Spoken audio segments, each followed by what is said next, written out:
So about 3 months ago I streamed part 9 of me trying to get true perfection in Stardew Valley. And just 2 days after that stream, my PC completely broke, which I won't go into too much detail since I made a whole video over that. So all you need to know is that I ended up losing all my data after 3 weeks of pure annoyance. And I couldn't re-download the VOD since Twitch automatically deletes them within 7 days, so me completing the rest of winter is completely gone to history. But I can at least tell you what I remember happening in non-chronological order. So the main goal of the stream was to complete the community center by year 1, and all I needed was a simple red snapper, which is a very common fish that I caught multiple times and stupidly sold without turning one in, and the only way it can be caught in winter is when it's raining. Only issue is that it doesn't rain in winter.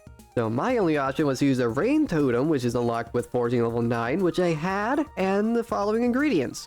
Ooh, that's an issue. You see, truffle oil is made with truffles, which comes from pigs digging in the dirt, and animals don't come out during winter. So I'm screwed, right? Well, if you've watched the Day 8 VOD, I went to Skull Caverns quite a few times looking for treasure rooms. Why? Well, these gambler dreams can hold a variety of useless and useful items, one of them being my coveted totem. So I spent, I'd say, like 80% of the Day 9 stream going in and out of Skull Caverns hunting these rooms, and along the way, I ended up getting the final levels in combat necessary to unlock Mastery. Mastery being whenever you reach level 10 in all skills, you unlock a cave in the forest built by our grandfather that allows us to master our skills, giving us unique abilities and perks. And since I was going through Skull Caverns, I chose combat as my first one, giving me some recipes and the ability to start finding trinkets in the mines. The very first one that I ended up finding is the Ice Scepter, which I thought was useless at first because of its slow fire rate. However, since it freezes enemies in place, it's extremely powerful when paired with the club. Since when you use a super smash on an enemy, it sends them flying away if they don't have something behind them, so being frozen in place without having to be lured means I can quickly do insane amounts of damage. It also helps against these goddamn serpents, which are the bane of my existence, and you'll find more about why later. The next trinket I found was a mystical fairy that can heal me while I'm attacking enemies, which I never ended up using. And the third trinket I found was this parrot, which I replaced the Ice Scepter with because it literally turns the blood of my enemies into money, and money is stonks, and stonks are life. Also, from all that fighting and grinding for trinkets, I unlocked my next level in Mastery, which I invested into mining, which gave me 2 more recipes and the ability to get extra gems. So the heavy furnace is what I was after, since you can smelt 5 ores at once using only 3 coal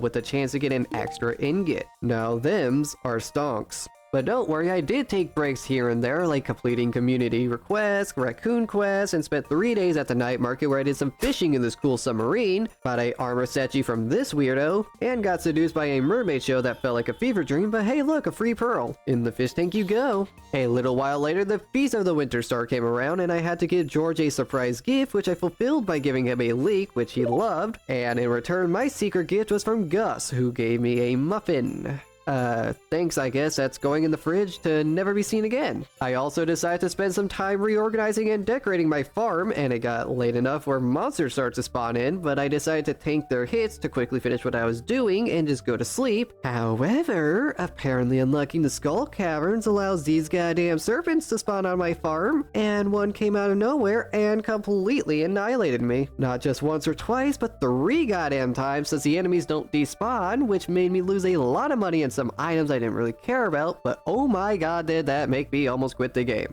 But after all that, the end of winter was here, and after all the Skull Cavern dives, I ended up getting as far as floor 145 and got plenty of iridium and a few treasure floors where I got another auto grabber and auto petter, some weird hats, and a bunch of other useless stuff, but unfortunately, no rain totem.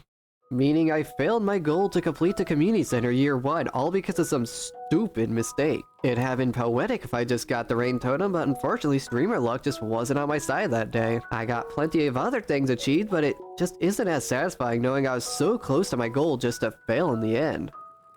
But hey, since I expanded my cake shed and made tons of money off the starfruit wine I made, I was able to buy a galaxy hammer along with a furniture and wallpaper catalog, which I used to decorate my farm in preparations for spring year 2.